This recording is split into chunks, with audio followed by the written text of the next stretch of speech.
JaMychal Green, kumusta na nga ba ngayon? Robert Williams, sulit ang sahod nito sa Warriors. At ito ang ginawang adjustment nitong ni Tim Cone sa finals laban sa Jordan. At Jordan Clarkson, nakita ang kasaysayang ginawa ng Gilas Pilipinas. Ngunit bago ang lahat, kung gusto nyo ng matibay na basketball shoes, Curry 9 mga kaibigan, mabibili lamang sa halagang 2,100. I-click lamang ang link sa comment section or bisitahin lamang ang tiffin.com for more high quality shoes. Si JaMychal Green ay nagmula pa sa isang taon na siya ay naglaro para sa Golden State Warriors. Siya ay nakapaglaro sa loob ng 57 regular season games at nakakapag-average ng productive 6.4 points at 3.6 rebound per contest, habang ang kanyang shooting ay nasa 54% mula sa field na mayroong 37.8% mula sa 3-point range. Ang Warriors ay nagtapos sa regular season sa pang-anim na seed sa Western Conference at natalo sa Los Angeles Lakers sa second round sa NBA playoff mula sa 6 games. Si Green ay naglaro sa 7 mula sa kanilang 13 playoff games at gumawa ng 15 points sa kanyang 6 out of 9 shooting mula sa field sa game 2 sa second round. Ngunit sa summer na ito, ang 33-year-old mga kaibigan ay naging free agent at nananatiling available sa market bilang bukas para kunin ng kuponan sa liga. Mai-consider na itong si Green ay isang solid veteran at mahusay na nakakapaglaro sa kanyang role sa Golden State Warriors. Ito ngayon ay isang sorpresa mga kaibigan na walang sinumang kuponan ngayon ang gustong makuha ito at mapasama sa ganap na nga ngayong sinisimulang training camp sa NBA. Ang unang laban sa 2023 to 24 regular season ay ang sa paparating na October 24. Kaya itong si Green ay ang isang pangalan para subaybayan sa mga paparating na iilang linggo.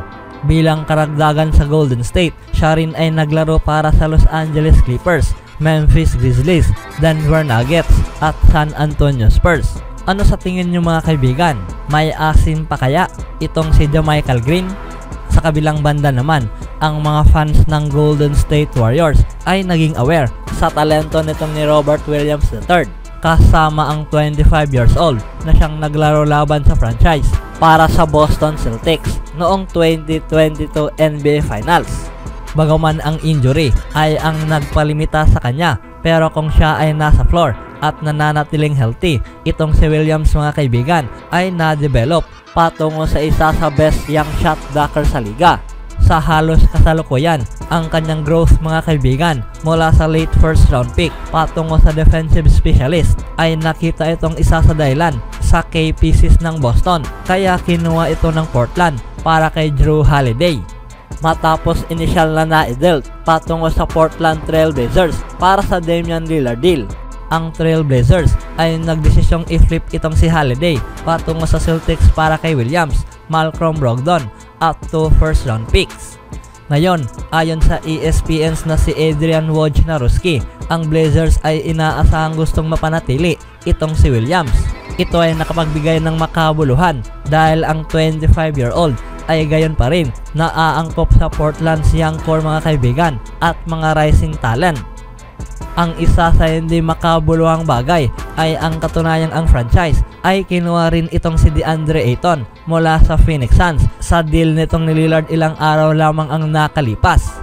Sa kabila sa napatunayan na siya ay isang starting caliber player sa liga, itong si Williams sa ngayon ay halos natitiyak na mapapanghawakan ang isang bench role sa likod sa 25-year-old na si Ayton. Sa nakikita kung paano nga ba gumagana itong si Chris Paul at ang ibang manalarong nakuha, ang Warriors ay lumitaw na naging komportable kasama ang kanilang roster ngayon patungo sa pagbubukas ng season. Bagaman wala pang ibang inulat na ang Portland Trail Blazers ay gawing available itong si Williams III, ang Warriors mga kaibigan ay sinubaybayan na nga ngayon ang manlalaro mula sa kanyang panibagong team sa season. Ang 6'9" center ay nakaset na makakatanggap ng $37.3 million total sa susunod na 3 seasons at ito ay magsisimula sa halagang $11.6 million deal para sa 2023 to 24 season.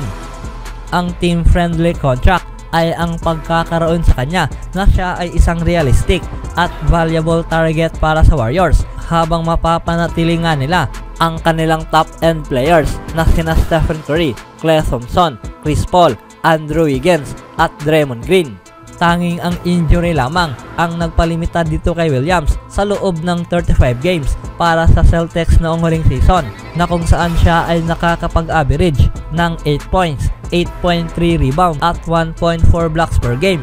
Siya ay nakapag-average ng 10 points, 9.6 rebounds at mayroong 2.4 blocks across sa 61 games para sa Celtics noong 2021 to 22 season. Ang Golden State ay maaaring masaya na sa kanilang kasalukuyang center rotation para simulan ang kanilang season.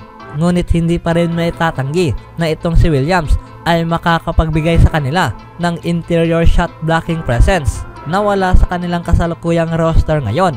Anong masasabi niyo mga kaibigan kay Robert Williams patungo sa Warriors? Usapang Gilas Pilipinas naman, ang depensa ay ang nagpatunay para sa Gilas Pilipinas na ito ang kanilang bread and butter mula sa kanilang finals laban sa Jordan at ang kanilang naging susi sa pinto para maputol ang lagpas pa sa 6 na dekada na hindi sila nakapag-uwi ng gold sa Asian Games. Ang Pilipinas ay nalimitahan ang Jordan patungo sa kanilang lowest scoring output sa tournament sa panahong tinapos nga nila ito sa score na 70-60 na pagkapanalo sa Hangzhou sa China, at nakuha nga nila ang first gold medal sa men's 5-on-5 basketball simula pa man noong 1962. Ang Jordan ay nakapag-average ng 86.8 points at may panalo nga nila lahat ang kanilang unang 5 laban, kabilang na nga rin dito ang 25-point rout laban sa mga Filipino sa group stage. Ngunit pagdating sa final, sila ay nakapag-shoot lamang ng dismal 26% mula sa field at nasayang ang tsansa na mag-uwi ng gold sa tournament. Itong si Tim Cone at ang Nationals ay ginawa ang necessary defensive adjustment sa rematch na ito, at walang duda na ito ay labis na nakatulong na kung saan ang Jordanians ay na-miss nga nila ang napakaraming open shots, na ayon pa nga kay Tim Cone, iba ang kanilang inilaro kumpara sa kanilang unang pagharap. Nakita nila ang Jordan na nagkaroon ng bad shooting night na kung saan lagi silang umaasa na hindi sila magkakaroon ng good shooting night.